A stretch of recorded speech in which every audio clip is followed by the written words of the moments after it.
Polisi telah tetapkan tersangka baru kasus pembunuhan DW dan HS.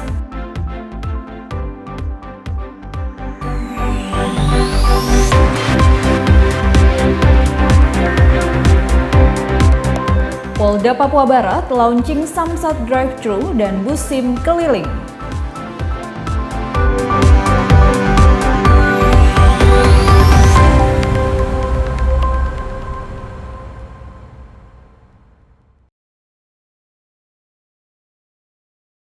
Salam jumpa pemirsa, senang sekali saya Esti Ika dapat kembali menjumpai Anda dalam program Berita Papua Barat hari ini. Sejumlah informasi di Papua Barat akan kami hadirkan untuk Anda.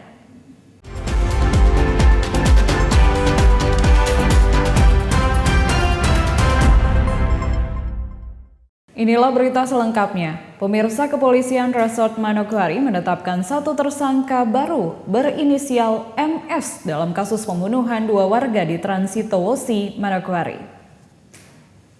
Hal ini disampaikan Kapolres Manokwari AKBP Dadang Kurniawan Winjaya didampingi Wakapolres Kompol Andarias Lipan, Kasat Reskrim AKP Musa Permana, serta Kabak Ops Edward Panjaitan saat menggelar jumpa pers Jumat kemarin di Aula Polres Manokwari. Kapolres menjelaskan MS turut terlibat membantu pelaku utama AA untuk mengakhiri nyawa korban DW dan HS yang terjadi pada hari Selasa dini hari di Jalan Transitowosi, Manokwari. Dasar penetapan MS sebagai tersangka adalah setelah pihak kepolisian mengumpulkan keterangan 15 orang saksi dan melakukan konfrontir atau pencocokan informasi dengan sejumlah alat bukti yang mengarah pada pelaku MS terlibat membantu AA. Satu tersangka atas inisial AA, dan setelah dilakukan pemeriksaan lebih intensif dengan menambah beberapa keterangan saksi yang sudah diambil keterangan ada sekitar 15 orang, ditambah lagi 2, tetapi 2 yang terakhir belum terlalu signifikan keterpaduan dalam mencari alur daripada permasalahan.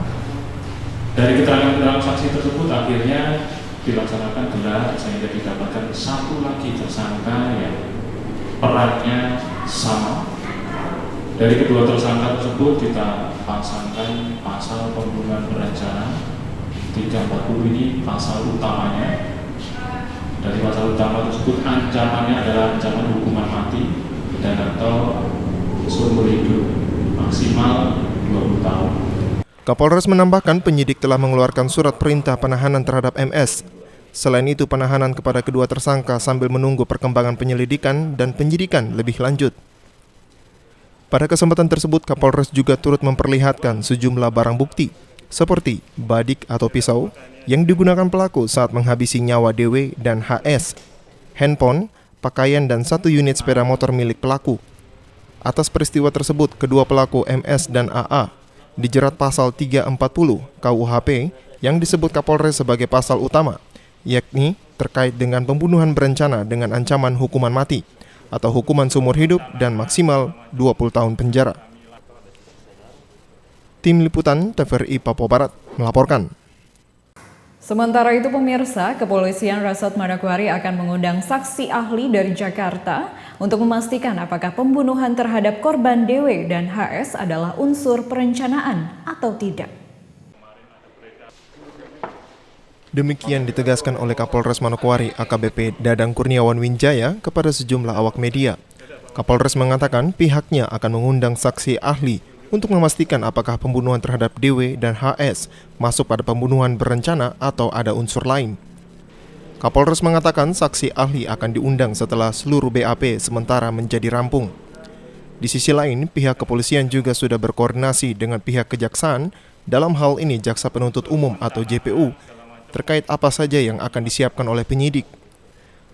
Kapolres juga menambahkan bahwa dalam waktu dekat akan dilakukan rekonstruksi yang melibatkan kedua tersangka dengan pengawalan dan penjagaan yang ketat dari pihak kepolisian.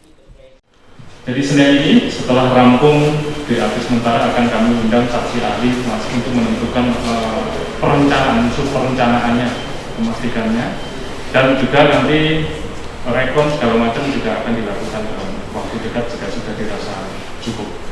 Kami juga sudah koordinasi dengan JPU untuk melakukan apa-apa yang harus dilengkapi. Kami himbau kepada masyarakat jaga kondisi. Seperti diketahui bahwa beberapa waktu lalu, masyarakat Kota Manokwari dikagetkan dengan kasus pembunuhan yang mengakibatkan DW dan HS tewas akibat senjata tajam yang terjadi pada tanggal 23 Maret, Selasa dini hari. Untuk itu, Kapolres menghimbau agar masyarakat Kota Manokwari tidak terpancing dengan isu-isu yang menyesatkan agar Kota Manokwari tetap aman dan kondusif. Tim Liputan TVRI Papua Barat melaporkan.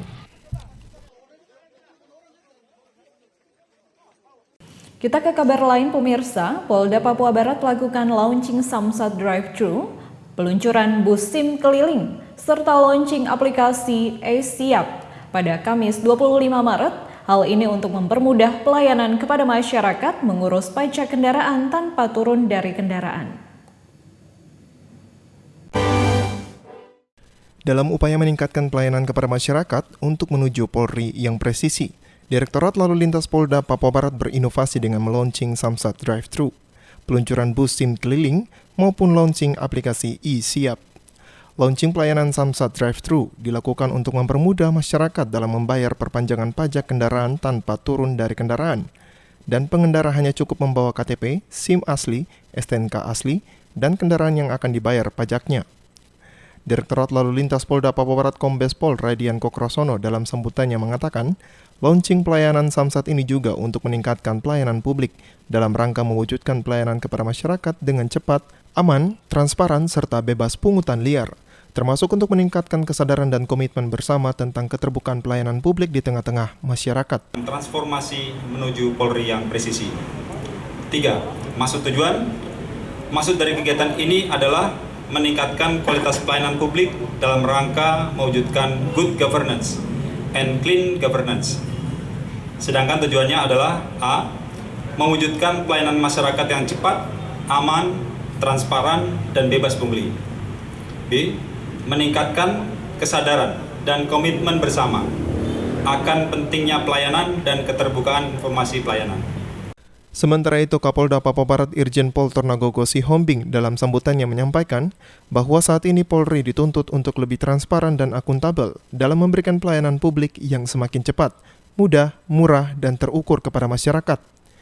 Bahkan Kapolda Papua Barat juga mengatakan bahwa di bidang pelayanan publik khususnya lalu lintas yang berkualitas, efektif, dan efisien, serta mudah dan cepat, sesuai dengan semangat reformasi birokrasi nasional yang pada akhirnya meningkatkan kepuasan pelayanan publik di tengah masyarakat. Kerja Polda Papua Barat di bidang pelayanan publik, khususnya lalu lintas yang berkualitas, efektif, dan efisien, serta mudah dan cepat sesuai dengan semangat reformasi birokrasi nasional yang pada akhirnya dapat meningkatkan kepuasan dan kepercayaan masyarakat terhadap pelayanan publik Polda Papua Barat.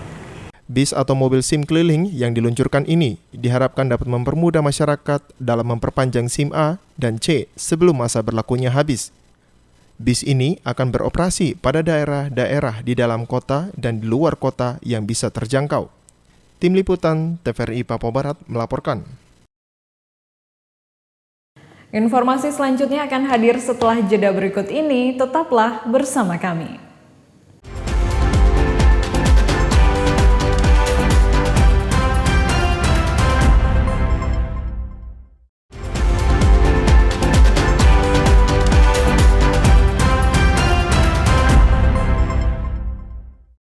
Terima kasih Anda masih bersama kami.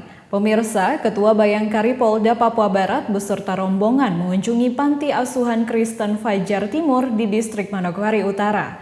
Kunjungan tersebut merupakan bentuk kepedulian dan sekaligus memberikan tali kasih kepada para yatim piatu.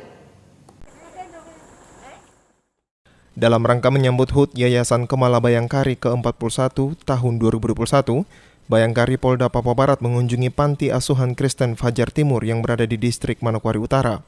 Dalam kesempatan itu, rombongan yang dipimpin langsung oleh Ketua Bayangkari Polda Papua Barat turut memberikan bantuan berupa sembako, peralatan mandi, peralatan belajar, dan obat-obatan. Selain memberikan bantuan kasih, rombongan juga meninjau bangunan yang ditinggali para penghuni Panti Asuhan Fajar Timur, termasuk mengecek dapur tempat biasa mereka memasak. Ketua Bayangkari Polda Papua Barat Marta Tornagogo Sihombing mengatakan, Adapun kegiatan yang dilaksanakan hari ini merupakan visi dari Yayasan Kemala Bayangkari, yaitu lebih memperhatikan bidang pendidikan, sosial, kemanusiaan, serta keagamaan. Adapun yang kita laksanakan saat ini merupakan visi dari Yayasan Kemala Bayangkari, bahwa kita itu untuk lebih memperhatikan ke bidang pendidikan, kemudian sosial, kemanusiaan, serta keagamaan. Di mana kita selain memperhatikan anak-anak dari keluarga besar Polri, kita juga memperhatikan masyarakat pada khususnya. Sementara itu, Sekretaris Panti Asuhan Kristen Fajar Timur, Alen Inarkombu, mengapresiasi kunjungan yang dilakukan oleh Ketua Bayangkari Daerah Polda Papua Barat bersama para pengurus. Alen mengatakan, saat ini masih terdapat sejumlah kendala yang dihadapi, seperti kendaraan maupun fasilitas pendukung, termasuk komputer dan HP Android yang digunakan untuk menunjang pembelajaran anak panti asuhan. Panti Asuhan Kristen Fajar Timur Manokwari menyampaikan terima kasih pada Yayasan Kemala Bayangkari Polda Papua Barat yang hari ini sudah hadir di sini, datang melihat situasi kondisi kami yang ada di yayasan. Adapun rangkaian kegiatan yang telah dilaksanakan diantaranya perlombaan di TK Kemala Bayangkari, pemberian ceramah kesehatan kepada anak-anak TK maupun pengenalan pembelajaran. Kegiatan ini merupakan bentuk kepedulian Bayangkari daerah Polda Papua Barat kepada anak-anak panti asuhan Fajar Timur. Tim Liputan TVRI Papua Barat melaporkan.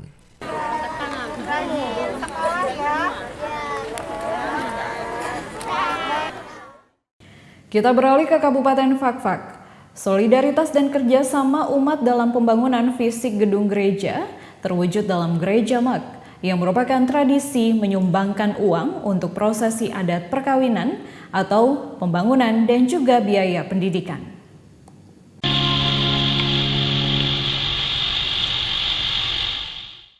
Panitia Pembangunan Gedung Gereja Santo Yosep Kampung Brongkendik menetapkan hari itu sebagai hari peletakan batu pertama pembangunan fisik gedung gereja yang berada di distrik Fakfak Tengah, Kabupaten Fakfak, Provinsi Papua Barat. Upacara peletakan batu pertama diawali dengan misa yang dipimpin oleh Bapak Uskup Manokwari Sorong, Monsinyur Hilarion Datus Lega, yang dihadiri para umat dari berbagai kampung. Usai misa diperdengarkan sejarah singkat masuknya agama Katolik di Kabupaten Fakfak dan juga termasuk agama Katolik saat masuk di Kampung Brongkendik, dan dimulainya pembangunan gedung gereja pertama Santo Yosep Brongkendik 63 tahun silam, yakni pada tahun 1958. Partisipasi umat yang hadir dalam memberikan uang untuk menambahkan biaya pembangunan gereja dan dikerjakan dalam bentuk gereja mak. Sebuah tradisi yang berlangsung di Kabupaten Fakfak.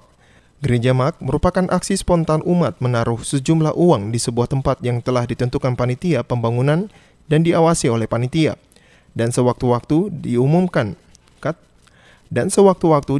jumlah uang yang telah terkumpul dari umat.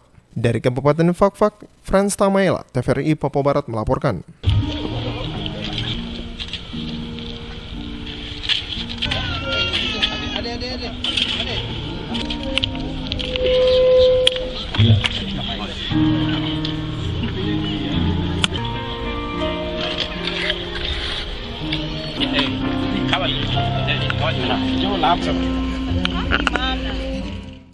Informasi tadi sekaligus menutup jumpa kita dalam program Berita Papua Barat hari ini. Kami tetap mengajak Anda untuk selalu mengikuti protokol kesehatan agar bersama semua pihak dapat memutus mata rantai penyebaran COVID-19.